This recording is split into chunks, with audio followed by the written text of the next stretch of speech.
Welcome to exam idea classes. हम लोग बात करते हैं आज सिर्फ 2 मिनट में पूरी पीरियोडिक टेबल को लर्न करना। तो बिना देर किए डायरेक्टली अपने टॉपिक पे आते हैं।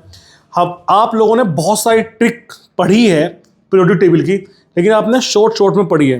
हम पूरी पीरियोडिक टेबल को सिर्फ एक ही कहानी के जरिए याद करेंगे। सिर्फ एक ही कहानी आपको सुननी है और सिर्फ आपसे 1 से 2 मिनट की कहानी है और पूरी पीरियोडिक टेबल आपको खत्म हो जाएगी। तो क्या ट्रिक है? आपने पढ़ा हुआ है कि एक लड़का होता है जिसने किसी मुश्किल से बहुत मुश्किल तरीके से 12th पास किया है। जैसे आप लोगों में से बहुत सारे बच्चे ऐसे होंगे कि अब एग्जाम आ रहे हैं तो उन्हें बहुत ज़्यादा अब फोबियो लग रहा है, जो पढ़े हुए नहीं है पूरे साल तक। तो वो बड़ी मुश्किल से 12th पास किया होता है। उसके फादर होते हैं और उसके फादर इंजीनियर होते हैं और वो इंजीनियर जो होता है वो एक गोल्ड की माइन में काम करते हैं। गोल्ड की माइन में उस लड़के का नाम होता है निकू जी और उसकी मम्मी का नाम होता है हेलिना। तो हेलिना और जो निकू जी है वो दो आपस में कन्वर्सेशन कर रहे हैं। अब उसके जो फादर इंजीनियर है तो वो भी चाहते हैं कि उनका जो बेटा है वो भी इंजीनियर बने। तो उन्होंने एक बहुत बढ़िया से इंजीनियरिंग कॉलेज में उसको दाखिला दिला दिया है। तब वो इंजीनियरिंग कर रहा होता है। तो इंजीनियरिंग जब कर रहा है निकू जी तो बहुत अच्छे और महंगे कॉलेज में दाखिला कराया है। तो वहाँ पर बहुत ही अमीरों के बच्चे पढ़ते हैं। तो वो सब कोई कार से आता है, कोई स्पोर्ट्स बाइक से आता है। तो निकू जी जो है वो देख रहा होता है कि वो भाई उन लोगों के पास ऐसा पैसा कैसे है। जब वो बात करता है तो पता चलता है कि बिजनेस, वो मैक्सिमम लोग जो है वो बिजनेस कर रहे हैं और बिजनेस के थ्रू उनके पास इतना पैसा है। तो वो सबसे ज़्यादा इन्फ्लुएंस होता है उनकी चीज़ों से। तो अब हम लोग कहानी को आगे से बढ़ाते हैं, अपनी पीरियोडिक टेबल को कनेक्ट करते हैं। तो निकू जी अपने पापा से कॉलेज जाने के लिए डेली, क्योंकि उसके साथ के जो फ्रेंड्स हैं वो भी आपके कार से और स्कूटर से जाते हैं, तो वो भी अपने पापा से डिमांड कर रहा है। तो उसकी जो मदर है हेलिना, तो उसके पापा बहुत गुस्से वाले हैं। तो हेलिना जो है वो रब को याद कर रही है और याद करते हुए कह रही है कि आज निकू जी बात करने वाला है, पापा से डिमांड करने वाला है। तो वो जो डिमांड करने वाला है जिन चीज़ों के बारे में, उसके पापा उसको सुनने बात को एग्री करें। चलते हैं। तो उसकी मम्मी क्या कह रही है?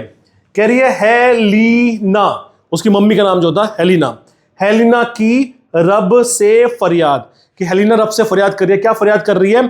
कि वो उसका बेटा जो है बात कर रहा है अपने पापा से, बेटा मांगे कार स्कूटर। ये सीए है, यहां पर गलती लिखा हुआ है, ये सीए है, जीए नहीं आएगा। पीरियोडिक टेबल में थोड़ा सा प्रॉब्लम है इसमें।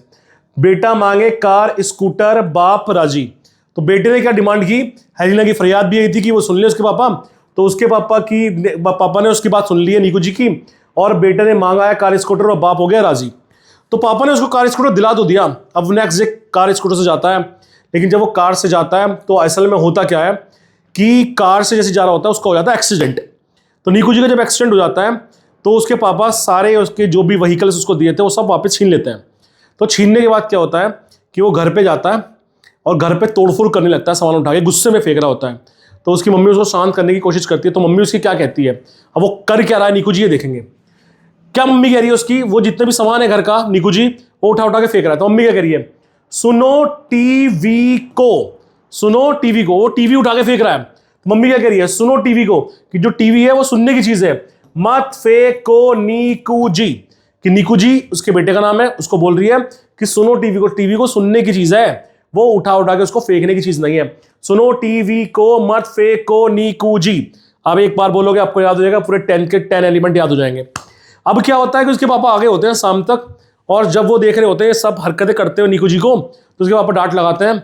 अब डांट लगाते हैं और वो कहते हैं कि भाई ये रिस्पॉन्सिबल नहीं है, तो उसे रिस्पॉन्सिबिलिटी दी जाती है। तो उसके पापा कहते हैं कि आज के बाद सारा काम घर का तुम ही करोगे, क्योंकि तुम रिस्पॉन्सिबल नहीं हो, कुछ काम नहीं करते हो, तुम्हें जिम्मेदारी का एहसास नहीं है।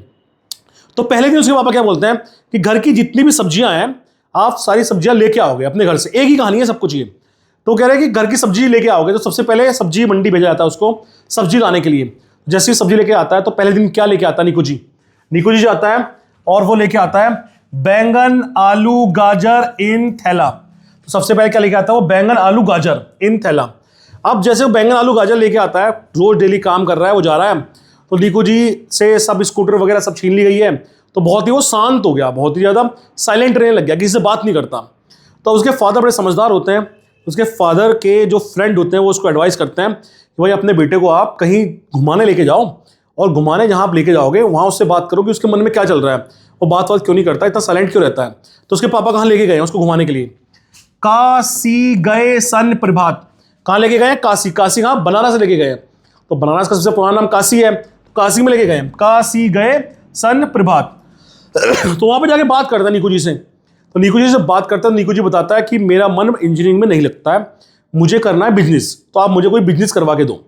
तो उसके पापा कहते हैं कि बिजनेस करने के लिए उसके पापा समझदार होते हैं, तो सोचते हैं कि हाँ ठीक है, कुछ इसको बात बताई जाए, कुछ टास्क दिया जाए तो उसमें उलझाया जाए, क्योंकि उसके पास इतनी एबिलिटी नहीं है कि वो बिजनेस कर सके। तो पापा कहते हैं कि अच्छा ठीक है, मैं तुम्हें एक टास्क देता हूँ, और वो टास्क अगर तुमने करा, तो वो टास्क अगर तुमने पूरा किया तो मैं तुम्हारे बिजनेस के बारे में सोचूंगा।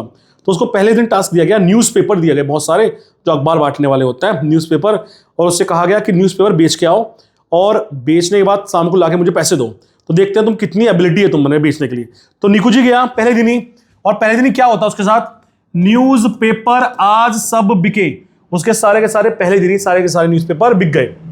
अब सारे न्यूज़पेपर जब उसके बिक गए, तो सारे न्यूज़पेपर बेचने के बाद वो घर लाके देता पापा को पैसे, भाई ये पैसे हैं, आपने बोला था न्यूज़पेपर बेचने के लिए, अब मुझे बिजनेस के लिए ट्राई करो। तो उसके पापा कहते हैं ठीक है, सेमेस्टर आगे होते हैं, इंजीनियरिंग का लास्ट साल, तो उससे बोलते हैं कि अच्छा ठीक है तुम पास हो जाओ, और पास हो गए तुम लोग, ग्रेजुएट हो गए, फिर मैं तुम्हें इंजीनियरिंग का डिग्री जैसी तुम लेके आओगे वैसे मैं आपको स्पॉन्सर करूँगा आपके बिजनेस के लिए। तो अब निकू जी पूरे साल तक पढ़ा नहीं होता, जैसे बहुत लोगों में से आप लोगों में बहुत बच्चे पढ़े ही नहीं है पूरे साल तक। तो उसकी स्ट्रेटेजी क्या है, एग्जाम में जाता है वो, स्ट्रेटेजी क्या है उसकी, क्या सोचता है वो, उससे टीपो, उससे टीपो, कह रहा है कि आसपास जगह से जितने भी लोग हैं उनसे सब वो टीप टीप के लिख रहा है। तो टीप उसके पढ़ा नहीं है उसने, तो वो स्ट्रेटेजी अपना रहा है। तो अब वो टिप टिप के लिख रहा है। अब होता क्या है कि एग्जाम का रिजल्ट आता है, जैसे कि मैक्सिमम लोग आपके रिलेटिव्स, आपके पास पड़ोस वाले जिस दिन एग्जाम आते हैं उस दिन जरूर आपसे पूछेंगे कि भाई क्या रहा रिजल्ट में।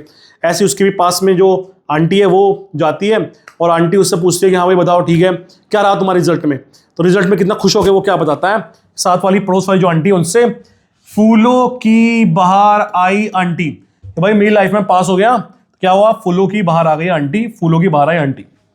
तो वो घर पे आता है, पापा ने ऐसा उसको वादा किया, तो घर पे जब आता है वो, उससे बिजनेस के लिए पैसे दे दिए जाते हैं, कोई ऑप्शन था नहीं फादर के पास, उन्होंने कमिटमेंट किया था। तो वो बिजनेस करता है वो रेस्टोरेंट का, तो रेस्टोरेंट का बिजनेस करता है, और अपने सब जितने फ्रेंड्स होते हैं सब फ्रेंड्स को बुलाता है। तो उसके फ्रेंड्स पूछते हैं कि भाई ठीक है बिजनेस मिल गया है तुम्हें, अब तुम इंडिविजुअल हो गए हो और अपने पर डिपेंड हो, तुम किसी पर भी डिपेंड नहीं रहो, सिर्फ अपने पर डिपेंड हो, तो तुम्हें कैसा लग रहा है। तो वो क्या बता रहा है, अपनी खुशी कैसे बता रहा है, हीना, नीना और करीना का एक्सरे रंगीन, कि मुझे सारी दुनिया जो है वो कैसी दिख रही है, रंगीन दिख रही है। हीना, नीना और करीना का एक्सरे रंगीन। अब उसके पापा के पास जो पैसे दिए होते हैं वो 6 मंथ तक उससे इन्वेस्टमेंट करता है, और इन्वेस्टमेंट करने के बाद वो देखता है कि 6 महीने तो चलता है बिजनेस, लेकिन 6 महीने के बाद वो बहुत उधार ले चुका होता है, वो सब डूबने लगता है। क्यों डूबने लगता है, क्योंकि उसे कोई एक्सपीरियंस तो था नहीं, उसने कोई एजुकेशन उससे रिलेटेड नहीं ली थी। तो एजुकेशन जब उसने पढ़ी नहीं, तो एजुकेशन यही तो काम आती है, उसने कुछ पढ़ा ही नहीं था, तो इसकी वजह से उसका बिजनेस जो है वो डाउनफॉल में जाने लगता है, डूबने लगता है। तो एक दिन जब वो घर में बैठा होता है तो कर्जदार आते हैं उससे पैसे लेने के लिए, तो उसकी मम्मी सुनती है। तो मम्मी जब सुनती है, बहुत कॉन्ट्रोवर्सी हो रही होती है, तो उसके पापा शाम को आते हैं, मम्मी को पता चलता है, तो मम्मी उसके पापा को बताती है, तो पापा उसके भड़कते नहीं है, बहुत समझदार इंसान है। तो वो क्या कहते हैं कि भाई ऐसा क्यों हो रहा है, क्या रीज़न है ऐसा होने का। तो कह रहा है कि भाई ये हुआ क्यों है, इसके साथ क्या प्रॉब्लम है, इसका बिजनेस क्यों बेकार हो गया, क्यों डूब गया। ये जिंदगी ने मौके तक रहे, उसके पापा कह रहे हैं कि इस लाइफ में आपको तब तक ही मौके मिलेंगे, कब तक मिलेंगे, ये जिंदगी ने मौके तक रहे, रूह से पढ़ के आगे चढ़ो। अगर लाइफ की सीढ़ियां आगे चढ़नी है तो आपको अपने सोल से, अपने अंदर से कंसेप्ट को समझ समझ के पढ़ना पड़ेगा, तब आप जाके आगे जाओगे। आपने उसके बारे में पढ़ाई तो पढ़ी नहीं। अब आगे उसके पापा क्या एक्सप्लेन कर रहे हैं, पूरी टेबल याद हो जाएगी आपको। तो आगे वो बोल रहे हैं उसके पापा कि इसके फेल होने का रीजन क्या है, वो ये भी बता रहे हैं, हाफ था वो रे उस इरादे का, कि जो उसका इरादा था वो तो इन्फ्लुएंस था अपने साथ वालों से, उसने अपने आप थोड़ी, उसके पास आइडिया थे, उसके पास कोई आइडिया था ही नहीं। जब उसके पास कोई आइडिया ही नहीं था तो सिर्फ उसने इन्फ्लुएंस होकर वो रेस्टोरेंट खोला था, ना उसके बेसिक नॉलेज थी, ना उसे मैनेजमेंट आता था, और इसलिए कह रहे हैं कि अपने इरादे का वो हाफ था, वो तो इन्फ्लुएंस था। लेकिन पास होना है अगर लाइफ में, अगर आगे जाना है तो उसे क्या करना होगा। तो पापा बहुत समझदार है, उसको समझा रहे हैं, हाफ था वो रे उस इरादे का, पर उसे अड़ना होगा, कि अपने जो डिसीजन है, फर्मली डिसाइडेड है, उस पर ही रहना होगा, तब जाके उसका काम आगे चलेगा, आगे प्रोसेस होगा। अब हम चलते हैं, मैक्सिमम हमें इतनी याद करनी होती है, ये एलिमेंट है, इस एलिमेंट को तो हम लोग IUPAC सिस्टम के अकॉर्डिंगली बनाते हैं, क्योंकि कुछ पूरी तरह से डिस्कवर्ड है और कुछ पर अभी स्टडी चल रही है। मेन प्रॉब्लम है बच्चे के लिए लेंथेनाइट को चलते हैं। इस लेंथेनाइट की सीरीज में आपको पूरी लेंथेनाइट सीरीज की कहानी आपको साथ याद हो जाएगी। ये उसके फादर की कहानी है। तो उसके फादर, जैसे कि मैंने कहा था, उसके फादर इंजीनियर है और एक जगह काम करते हैं।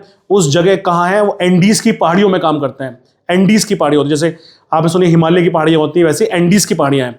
तो एंडीज की पहाड़ियों में एक माइन है गोल्ड की, वहाँ पर काम करते हैं। तो वहाँ पर एक मशीन है जिस मशीन का नाम उन्होंने रखा हुआ यबलू।